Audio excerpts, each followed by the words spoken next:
Hi, everybody. Welcome to another episode of Open Mic. I'm excited to welcome Washtenaw County's new prosecutor. He's the first prosecutor in over 20 years to get elected. I think the other person was there 24, 27 years. We'll find that out. But Eli Savit is a prosecutor who has a really unique background from teaching to working for a couple of different United States Supreme Court justices and lots of things in between. So I'm really excited to talk to him today. So let's welcome Prosecutor Savit to Open Mic. The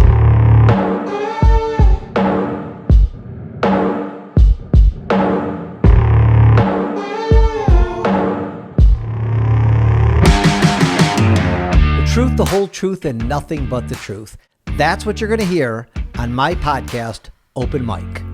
I'm going to tell you things that most lawyers won't tell you. We expose the truth and bring you justice. I want you to go for the win in law and in life.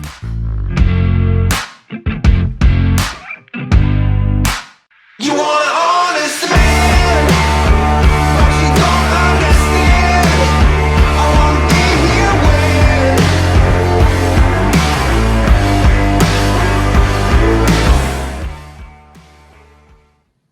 Hi there. Hi, thanks so much for having me.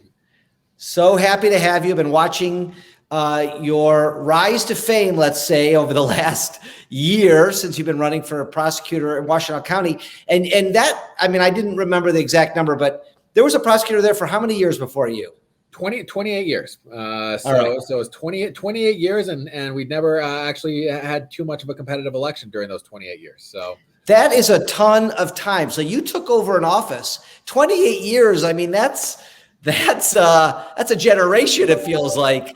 How was that taking over an office where there'd be the same person running an office for 28 years? I'm really curious. Like, I mean, it had to have been, you've had to have been made some major shifts since you've gotten there, but tell me what that was like. Yeah, you know, look, I ran very forthrightly on a message and a platform that change was needed in our prosecutor's office. And, it's something that I think was important here in Washtenaw, but also we're seeing this not just at a state level, but at a national level as well. People are really rethinking how we're doing prosecution and how the criminal legal system is functioning. But I got to say, I am tremendously fortunate, and we are tremendously fortunate here in Washtenaw County to have an office that respected the direction that voters opted for in the August and November elections of last year. And though, the majority of my staff are folks that, previously worked under my predecessor, they are all in on change and all in on doing things differently. Obviously, we had some turnover. That is to be expected at the start of any administration, but the folks that did stay, the folks that chose to stay, and the new people we were able to attract into Washtenaw County are really thinking carefully in their day-to-day work and are committed to doing things differently and to building a justice system that really meets the values of Washtenaw County, prioritizes equity and rehabilitation. So I couldn't be more grateful for the folks that we have working here. And and I mean that wholeheartedly. Our team here is wonderful. Well, I mean, the campaign you ran was all based on inclusion and learning from different groups that I want to get to in a second. But in my intro, I didn't say you were born and raised in Ann Arbor, University of Michigan Law School, clerked for 2 United States Supreme Court justices. Is that right? That's right. I had the great opportunity to work for Justice Ruth Bader Ginsburg and retired Justice Sandra Day O'Connor. I mean, as a lawyer, you got to tell me a little bit, like, what was that like? That had to have been amazing working for those icons. Oh, it was wonderful. It was wonderful. So, I clerked during the 2014 15 Supreme Court term. It was a big term. The SameSex Marriage case was up at the court that term. There was a big case about the Affordable Care Act. We had some interesting cases about campaign finance and the like. So it was an action-packed term, and I spent probably 95% of my time working for Justice Ginsburg, who was actively on the court at that time. Wow. And she's wonderful. She was an idol of mine before I ever thought that I might have the chance to breathe the same air that she breathed. So every day you're standing there in chambers talking to her about cases, and sometimes you just have to take a step back and wonder how lucky you are to have gotten that opportunity. But then retired Justice O'Connor, I also was assigned to her and to help her out with some of her post judicial projects, one of which was promoting civic education, which is something that's near and dear to my heart as a former 8th grade U.S. history teacher. So, to have the tremendous opportunity to work for and to learn from just an icon in Justice Ruth Bader Ginsburg, as well as, to work for the first woman on the United States Supreme Court, Justice Sandra Day O'Connor, and somebody who has dedicated her post-judicial tenure to improving civic education, which is something that's really important to me, was just the honor of a lifetime and something that I'll cherish forever. What an experience. I mean, I have about 200 questions on that, but I don't think we're going to have time to go dive into that. But the same-sex marriage case, wasn't that a Michigan case? So it was a consolidation of 4 cases. Okay. They were consolidated in front of the 6th Circuit. So there was a case from Michigan, a case from Ohio, a case from Kentucky, and a case from Tennessee that were all consolidated together. I will say one thing about those cases. There was a race to file at the Supreme Court among all of the lawyers that were litigating those cases. And of course, as a Michigander, I would have loved the Michigan case to be the lead name on it. Ohio ended up filing first, so Obergefell versus Hodges is the name on the case. But the other one was, out of Kentucky, which would have been a very good name for the case too. I kid you not, the name of the case was Love versus Bashir. So, we were this close from having that seminal case about love actually be called Love, but it's Obergefell and very, very, of course, worthy plaintiff and just a milestone in American jurisprudence. I mean, I smell lots of books coming out of you one day. That year that you spent there, I mean, some of the most important decisions in the last at least decade, if not more. Wow. It was a great year to be there, and especially working for Justice Ginsburg. Usually you're working for Justice Ginsburg and you're expecting to write a number of really important dissents. We didn't really have any my year, and that was because she was in the majority in all the big cases. I mean, I'm struck to ask you about the last months of her life. I doubt you were in contact with her. If you were, let me know. But the way that last year went down with our former president getting that nominee, getting that appointment, I should say. I mean, I don't know if I'll ever be able to forget that. That was such a horrible way it went down. I'm sure for her legacy, it was sad. And do you have any opinions on all that? I'll just say that obviously Justice Ginsburg is somebody that has meant a tremendous deal to me personally. She really treated her clerks like family. She would, check in on us. She'd have reunions every couple of years. We'd always, go back and see her in chambers whenever, our travels took us to DC, not just me, but all of my co-clerks. And losing her just as a person was devastating. I miss her greatly, and she was just somebody, whose void can't be filled.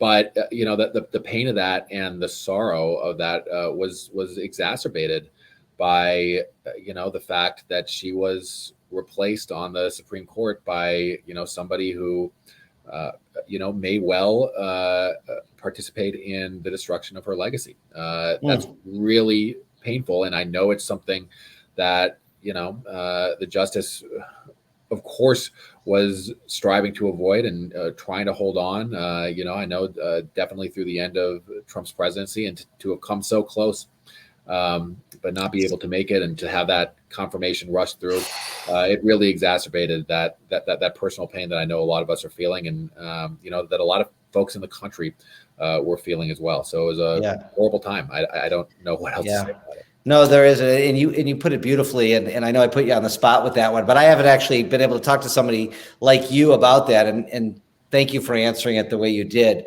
For our listeners and viewers who aren't familiar with someone of your caliber working for a Supreme Court judge, when somebody clerks for a Supreme Court judge, you really had your pick of potential jobs after that experience, and what strikes me is that you chose to come back, follow in the things that you were doing before that you loved to do in your life, and took an appointment working for the city of Detroit to help public education and all kinds of things, and forego a job that would have paid you hundreds of thousands of dollars, if not more, to take a job that you really felt compelled to take.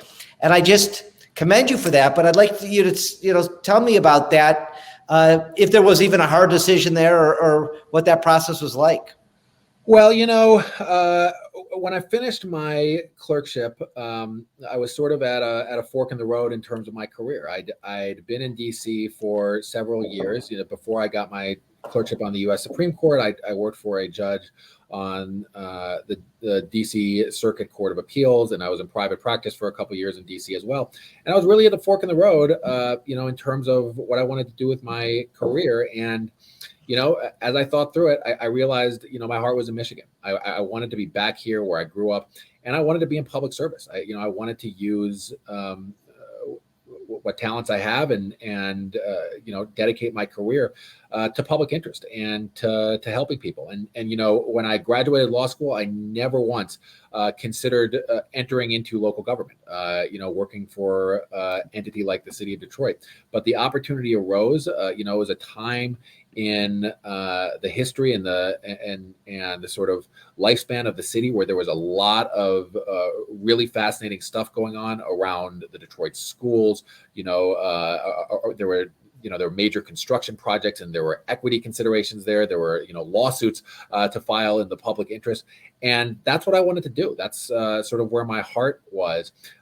So it's always you tell your mom and dad and your family and your significant others that you're turning down hundreds of thousands of dollars. They give you a little bit of a side eye, but at the end of the day, have to wake up in the morning and love what you're doing. I think that's what it's about. And it was a tremendous opportunity, and loved every minute that I spent at the city of Detroit. Hugely impressive. Told me a ton about you and your character. So I was just very impressed with that. And the way you ran your campaign, there was recently an article that was sent to me about how you talked to every major group that you could talk to, and got their opinions and heard their voices about what's wrong with the criminal justice system in Washtenaw County. How can we make this better? And it sure sounds like you took almost everybody's opinion into account when you were setting up your platform. But I'd like to hear about that, because when I read this article, I'm like, how is this guy going to make everybody happy?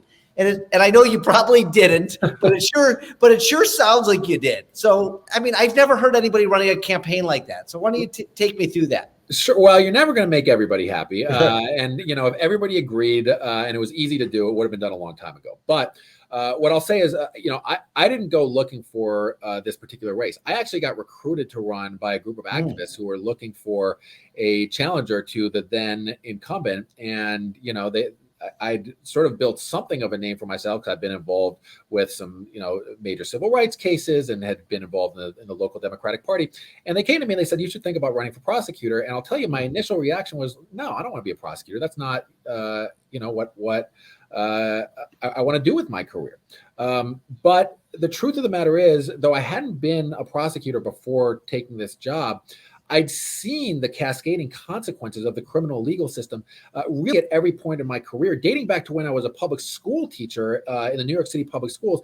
And I saw kids that were justice involved, kids whose families were justice involved, and were really struggling to move on from that. I saw it in private practice. I did some immigration cases, where people that had lived in this country for decades were facing deportation for a crime that, if you or I committed it as citizens, wouldn't even warrant jail time. I did some criminal defense work at the appellate level. And then in the city of Detroit, one thing that just struck me was how many people were trying to move on from these past criminal convictions, trying to get a new job. These could be years, decades old, but couldn't get a job, couldn't get housing because we had not allowed them to move on with their lives after having paid their debt, right?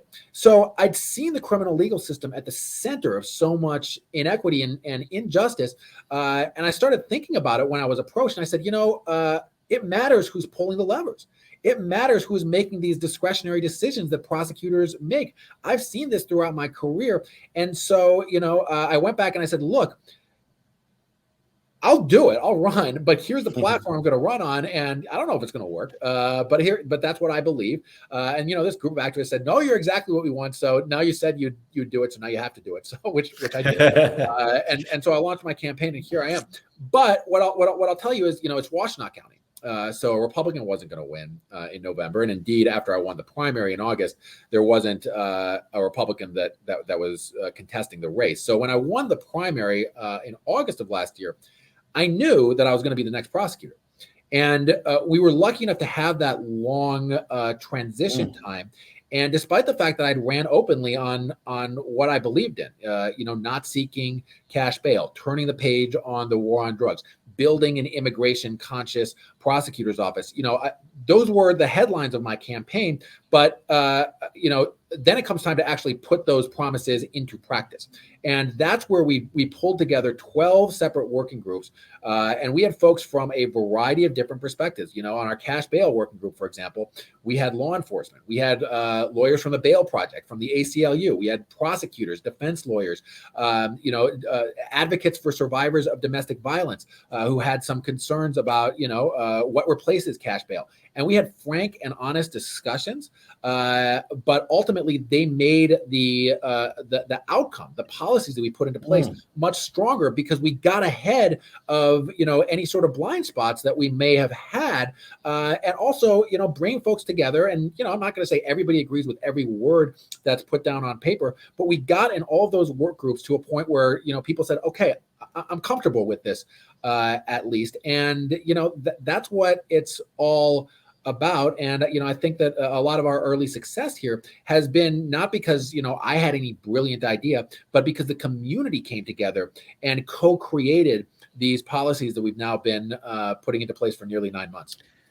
So amazing. And one of my first things I want to talk to you about is about cash bail, because I've been a lawyer 30 years. We had a couple young ladies who were working in the in the Bail Project Detroit.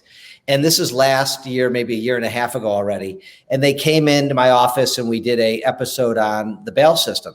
And I don't practice in criminal law. And it was such an eye-opening thing for a lawyer. And I know it was for all my listeners and viewers. We had tens of thousands of people watch that episode. But you are the first prosecutor I know. And I know in the article that there are other select prosecutors around the country who are doing what you have so courageously done. And I think you're the first county in Michigan who has done it. But you basically eliminated cash bail. Will you explain to our listeners and viewers, basically what the history of our cash bail program has been in America for the last 100 years, and why you believe so strongly that cash bail should be done away with, which you've actually done in Washtenaw? Yeah, sure. So let's start from the basics, which is cash bail is a system in which before you are tried and convicted of a crime, you're arrested, you're held in jail, and you're told that you can leave, you can go free pending trial, but only if you come up with a certain amount of money out of your bank account.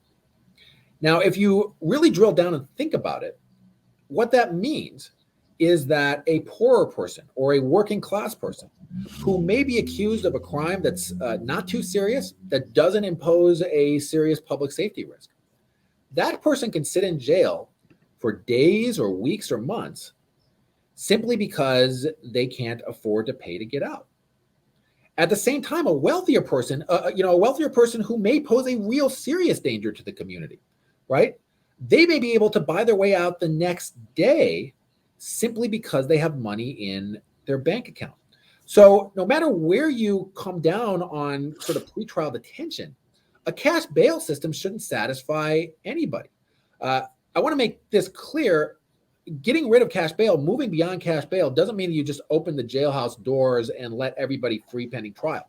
I do think there are people that pose an imminent risk to the community, and those people should be held pending trial. But the amount of money in your bank account shouldn't be what determines that. So getting rid of cash bail means this. We'll continue to try to hold the folks that are dangerous, the folks that pose a threat to the community, whether they're poor or whether they're wealthy. But if you don't pose a danger to the community, you haven't been convicted of anything yet. You haven't had your due process. You should be able to move on with your life, to continue providing for your family, and not be held in jail just because you lack access to resources. I'll tell you this, we think about the cash bail system and the focus is often on the people that are sitting in jail, but it goes far beyond that. Because if you are poor or working class, if you're working class and you work a shift job, there's been research on this. The data shows that if you work a shift job and you spend even a couple days in jail because you can't afford your bond, you're more likely than not to lose your job. Now, what happens if you lose your job? You're very likely to lose your home. What happens if you're raising a family? Your kids are going to be homeless. They may have to go live with relatives. There's going to be instability. Almost certainly, they're going to have to switch schools.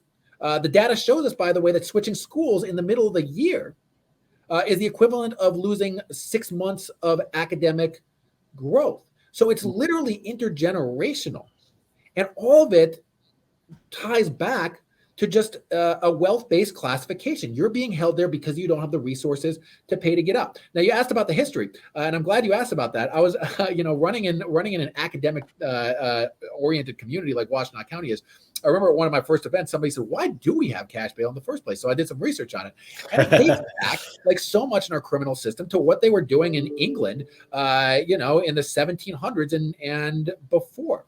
But I don't think that if we were putting together a criminal justice system from scratch today, that cash bail would ever pass muster. It's just so obviously inequitable and doesn't really promote public safety because, again, wealthy people that have money can get out even if they're dangerous. So what we've moved towards in Washtenaw County is we don't seek cash bail at all.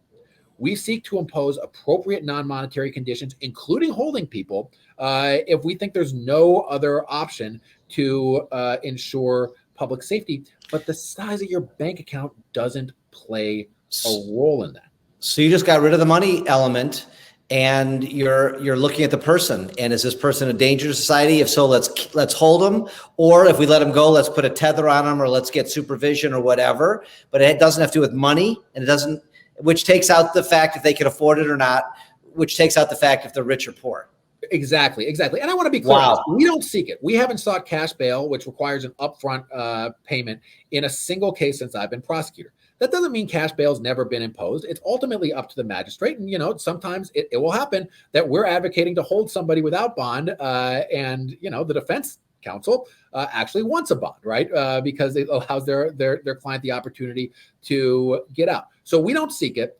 Ultimately, the decision, like everything else, is up to the judicial branch, but we have not sought it in a single case since I've been prosecutor. And what I will say is, the folks that are in jail, by and large, in Washtenaw County are the folks that I think really do pose some public safety threat. And so we're not seeing people held anymore, on $1,000 cash bail for driving with a suspended license, which was the state of affairs just a few years ago in Washtenaw County. So the numbers must be way down in the county jails. They are, and but I'm always I always want to make sure that we give credit where credit's due to other actors in the system. When COVID hit in Washtenaw County, and this was before I was elected, the sheriff and the chief judge worked together to make sure that in light of the public health crisis, that the only folks that were sitting in jail, which can be a hotbed for transmission, were those who really needed to be there, which was great. It was there's no question in my mind that quick action, which was something that was spurred by a gubernatorial executive order, that absolutely saved lives. Now we're in a spot where we're saying, okay, we were able to do that and make sure that the only people that sat in jail during a pandemic were those who really needed to be there. That should be the case always. Yeah. Right? Yeah. We needed to do it during COVID, but we should do it always. I remember, I don't have the exact statistics in front of me, but they blew me away. The statistics of people who sat in jail pending a trial and the ones who were able to get out pending a trial, and the better results that people get when they're home with their families, when they're able to seek, appointments face-to-face with their lawyers in their offices, at their homes, where it was so much less, less convictions when they were home, which told me a lot, because people plead guilty to get out of jail, even if they didn't do it all the time. And I think you're eliminating an element of that, which is just another amazing reason why to do it. There's no question about it. And I'll also emphasize one other point, which is, I've often been asked, how do you know that the moving beyond a cash bail system is going to work? And the answer is because other jurisdictions have done it. Washington, D.C. got rid of cash bail in 1992. The state of New Jersey got rid of it in 2017. And New Jersey is actually a very interesting case study, because what happened in New Jersey after they got rid of cash bail is that the crime rate plummeted. Now, anybody that sits up here and tells you that the crime rate goes up or down just because of one thing or the other thing is probably either doesn't know what they're talking about or is misinformed, right? It's a complicated set of phenomena that cause crime rates to go up and down. But criminologists have studied this, and they look at New Jersey, and they actually ascribe the falling crime rate in large part to the fact that they got rid of cash bail, because what they saw a drop in was crimes of desperation, the types of crimes that you would expect people to commit if they had lost their job as a result of being out on bail. If they were forced to provide for their family in some other way. So, not only is it something that promotes a fairer justice system for the reason you mentioned, because sometimes people will plead to something just to get out because they have no other way, but ultimately in the long run, the best evidence does suggest not only that getting rid of cash bail is not inconsistent with public safety, but that it actually promotes public safety. I didn't know that, and that's fascinating. And the one last issue that I want to talk about the bail system. When I was in law school, they would teach us the bail was, so people would show up to court, right? They're going to give $500 or $1,000 or $5,000 or $10,000 or $1 million if they can afford it, to guarantee that person is going to show up to court. That's what I remember walking away from law school thinking. But the research and the statistics show that's not the case. People are showing up 90+% with or without. I don't know if with or without is the right way to say this question, but that the cash bail is not determinative of whether or not they're going to show up. Is that what you're finding in Washtenaw? Yes, absolutely. And this is something that's been demonstrated over and over again in jurisdictions across the country. Having the court hold on to an upfront cash payment, that's not what motivates people to come to court. If you really want to increase court appearance rates, things like making sure that folks have transportation to court, things like childcare, even just text reminders do much better at increasing appearance rates than slapping a cash bond on somebody. And you mentioned the folks at the Bail Project. That's exactly what they do, and for that reason, their clients who don't have a monetary stake in the game, their clients have higher appearance rates than folks that are just out on bond without those types of assistance. So it's not really needed. I will say sometimes, if you really think somebody needs a monetary incentive, fine, you don't need to require an upfront cash payment, right?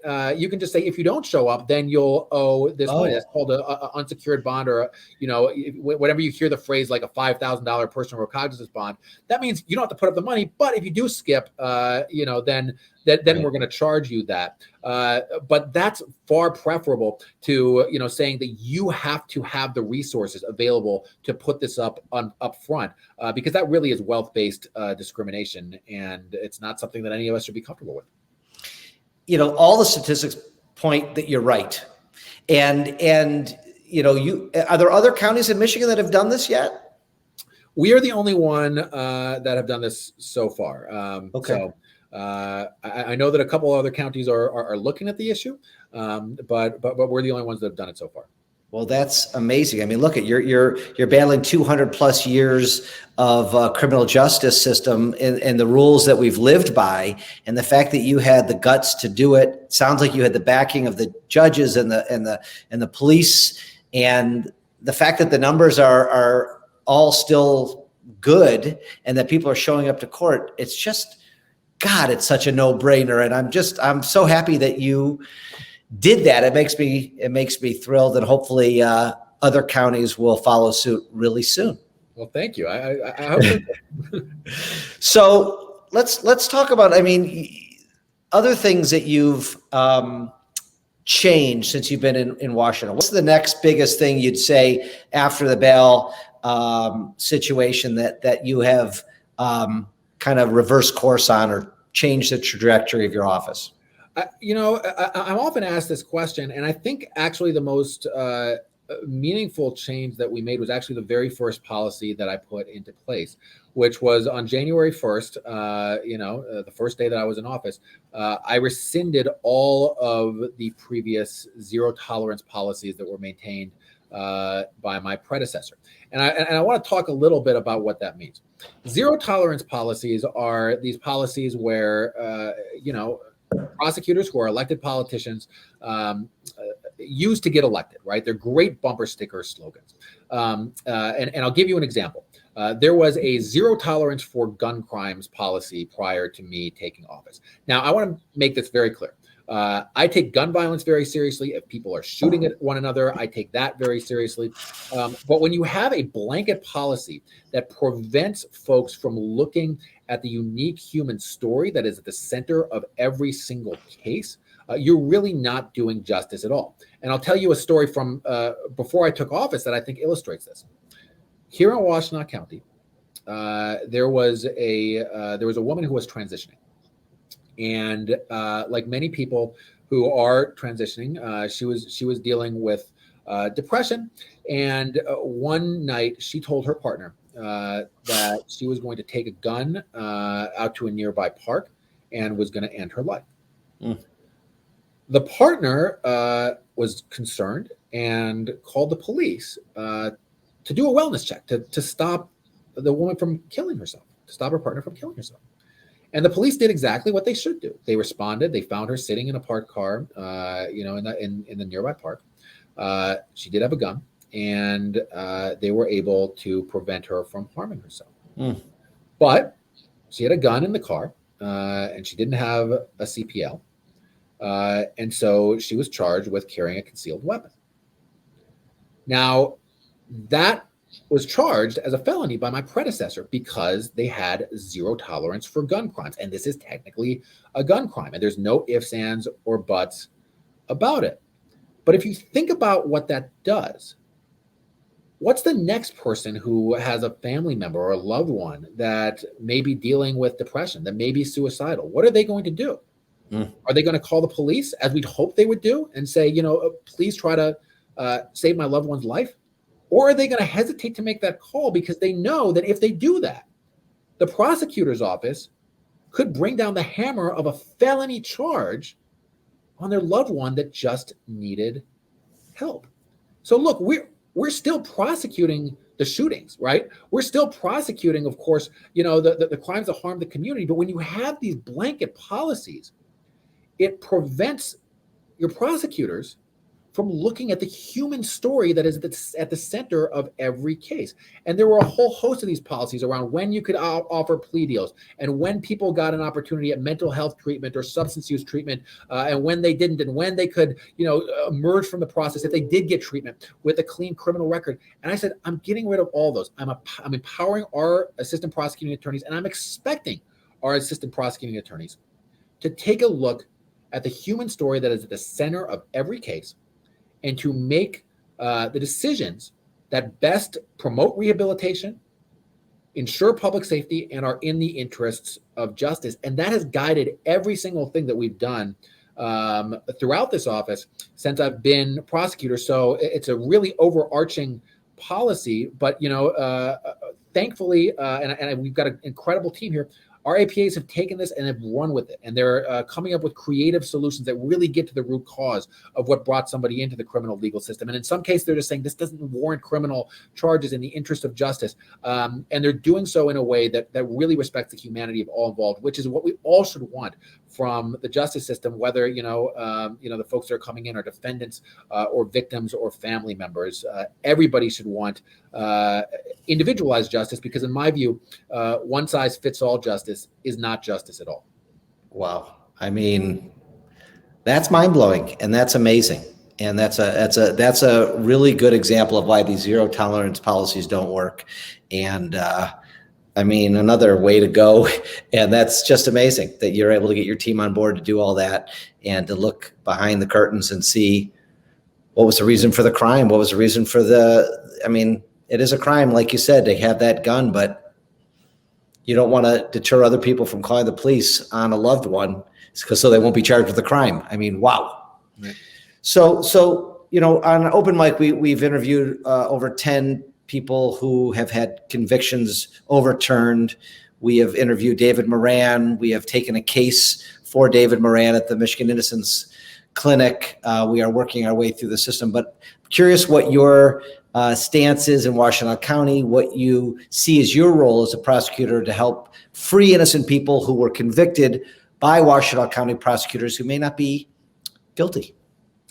So I think that the worst mistake that can be made, not just by the prosecutor, not just by the criminal legal system, but by government as a whole, is to wrongfully convict somebody and send somebody to prison for something that they didn't do. All of us only have one life to live on this planet.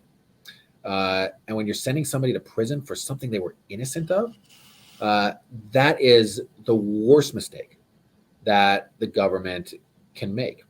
And, I know you've talked about this a lot on the podcast before, so the statistics may be familiar, but, the best data on this suggests that as many as 1 in 10 people serving time in state prisons are actually innocent of the crime for which they were convicted. And, prosecutors, pursuant to the U.S. Supreme Court, pursuant to the rules of ethics, we're supposed to be ministers of justice.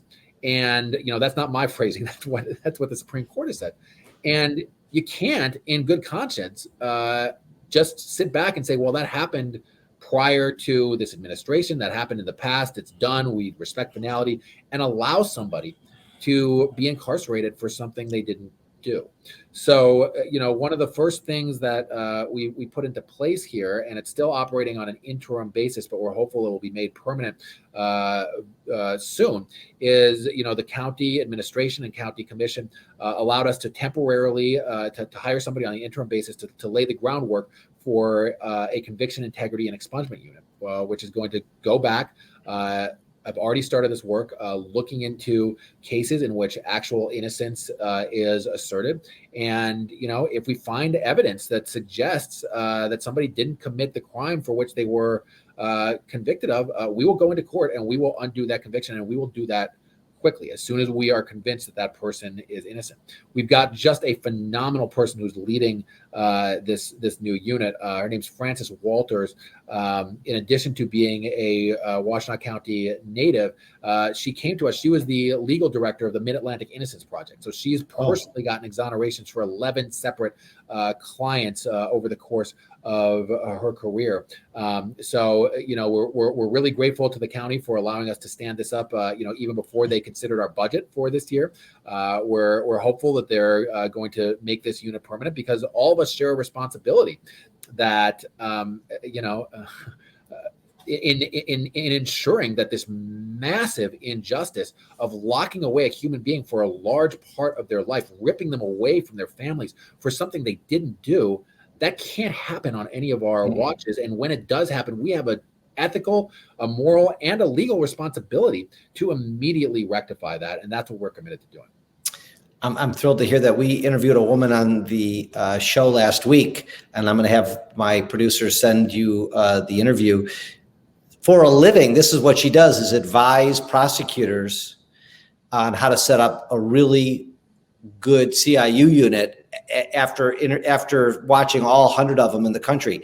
She actually told us there's 100 of them in this country, and there's 6,000 prosecutor offices, which was a little shocking to me. But she says more are being set up every single week. So I'm going to put you guys in touch, because she was a fascinating lady, and she has free resources for people like you.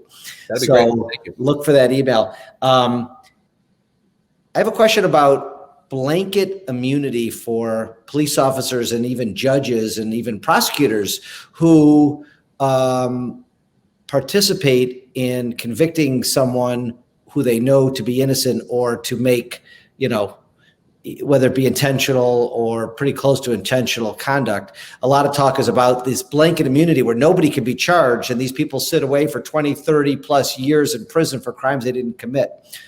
So the long question is, what's your opinion on blanket governmental immunity for these types of bad actors?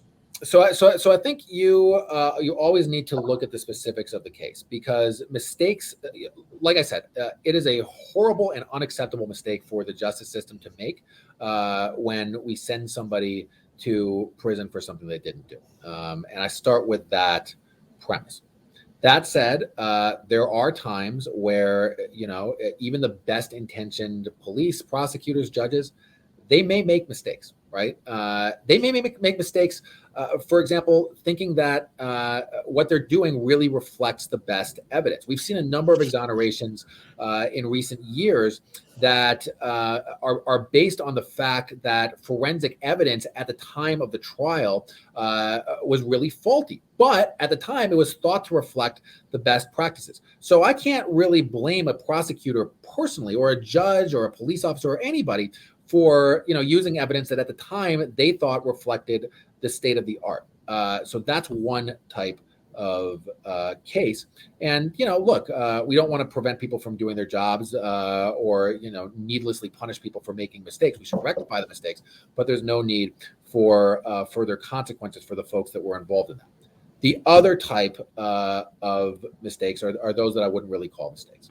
If you are withholding evidence, if that your case is not just weak legally, but weak factually, and you're withholding evidence, you're fabricating evidence, any of that, look, you should be held personally responsible for that. We're all officers of the court. Certainly, police have an obligation, judges have an obligation, and I don't care what it is. This is a human being's life that is in your hand. It is an awesome power and responsibility. And if you can't be trusted with that, and if you've shown you can't be trusted with that, and you've been shown not just to make mistakes, but to engage in intentional misconduct that has resulted in an innocent person being put into prison, I don't think you should have immunity.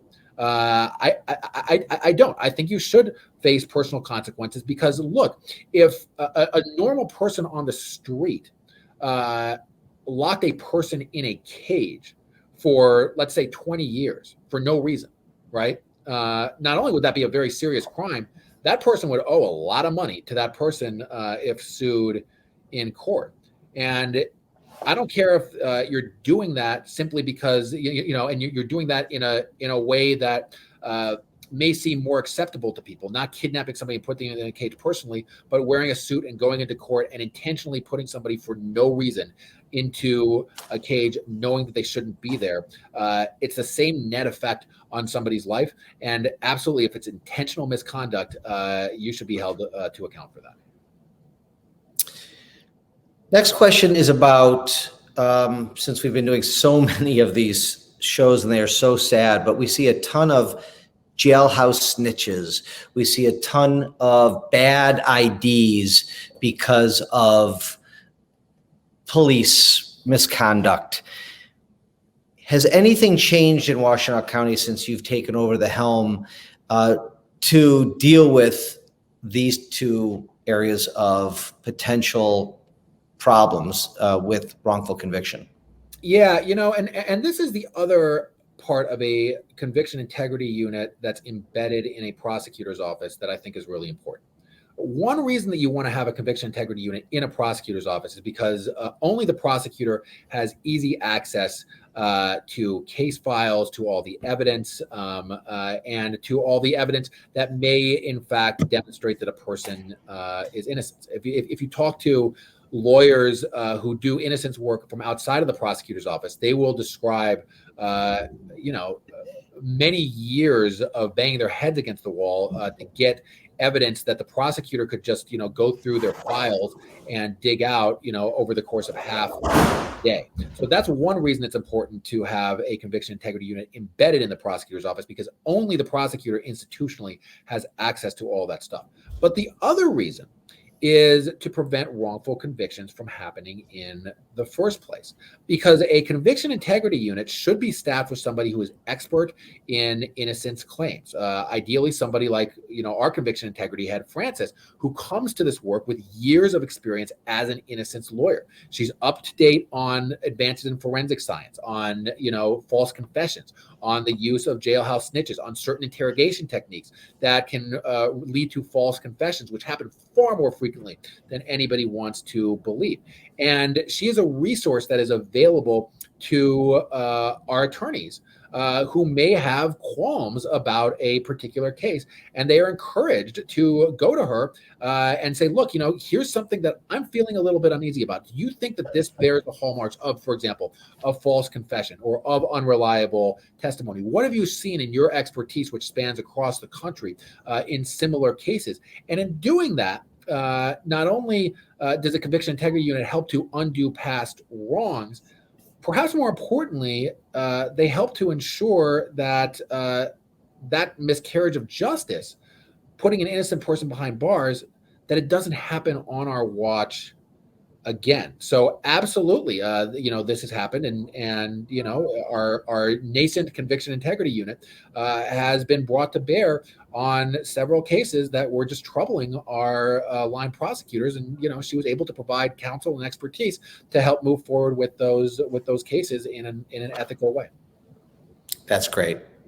If we could, the statistics on those two things are so high that if you get rid of those two, wrongful convictions will plummet, hopefully, 20, 30, 40%. I mean, it just feels like those are the really, really significant bad ones. Yeah, absolutely. So one of my last questions, I'm going to circle back to your time in New York City as a teacher. Where did you teach in New York City? I taught in the South Bronx. It was a 6th through 8th grade middle school, CIS 339. And I got to teach American history from the Civil War to the present, which is just the best period of American history to teach, and particularly to teach to 8th graders. There's so many interesting moral questions, arising from that period of time. So I just loved it. I had a great time teaching, and my kids were great. That's great. So my daughter is listening, and she just handed me a note. She's teaching in Brooklyn, starting in August through City Year. I don't know if you know what City Year is? Yeah. So City Year is this amazing nonprofit in, I believe, 13 different states. And so she got assigned to New York. They're shipping her to Brooklyn, and she's actually training today. She starts in a couple weeks, so she's super excited. And she talks a lot about criminal justice reform and social issues like this. So I can't wait for her to watch this episode because what we're talking about is her dream. And I think you are doing such amazing things in Washtenaw County that I hope the whole country watches. I hope everybody in Michigan sees what you're doing. And I commend you for all of your efforts, because they're not easy. I know that, you're changing 200 years of our criminal justice system. And I think it's just wonderful. And I thank you. And just keep up the great work. Well, thank you so much, Mike. I really appreciate that. And thank you so much for having me on. And we'll have you back in a year or two once we can really show the changes you're making and the safety of the Washtenaw County citizens with these types of reformed efforts. So anyway, thanks again for being on Open Mic, and I look forward to talking to you again soon. Thanks so much. Thanks for having me.